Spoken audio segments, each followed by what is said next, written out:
We're back. We're on the air, and we are radio entrepreneurs. And I want to thank all our listeners for connecting with us recently. Our network continues to grow. Our next guest is Dave Clayman of 12 Points Management.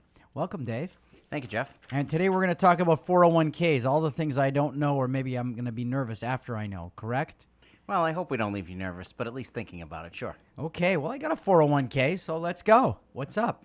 Okay, so the story that I wanted to tell today is one that we run into a lot, and it's the why didn't anyone tell me? So I had a dentist come into the office about a month ago, and he said, yes, my 401k is all set. It's doing well. I have a couple $1 million in there, 13 employees. Everybody's happy.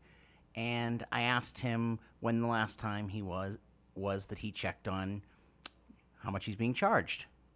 And he said, well, about 5 years ago.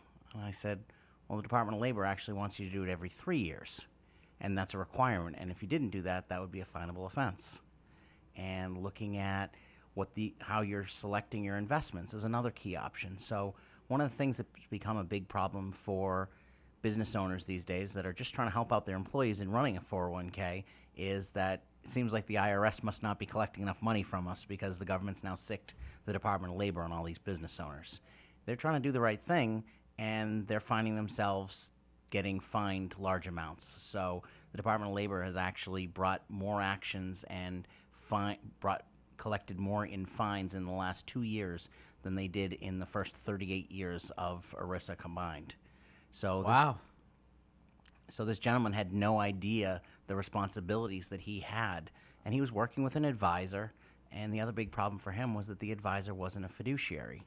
So he was paying his advisor a percent, a fine rate, nothing overtly wrong with the rate he was paying, but what was the service he was getting for that rate? What was the service his employees were getting? And he didn't have a definition of that. That's, again, another issue for a business owner. You're required to have a service contract with any provider that you have. So from there, I again asked, so what is he doing for you? And he said, well, he comes in once in a while and he talks to people usually once a year. Right. But there were no records of it. There's no proof to show anything to the Department of Labor should they come knocking. And everyone says, well, that's not going to happen to me. What are the odds the Department of Labor is going to walk in? I always assume you are going to be the one. You'd be surprised. The business owner Like actually... when I go out in a thunderstorm and lightning storm, I think, be careful. I could be the one hit.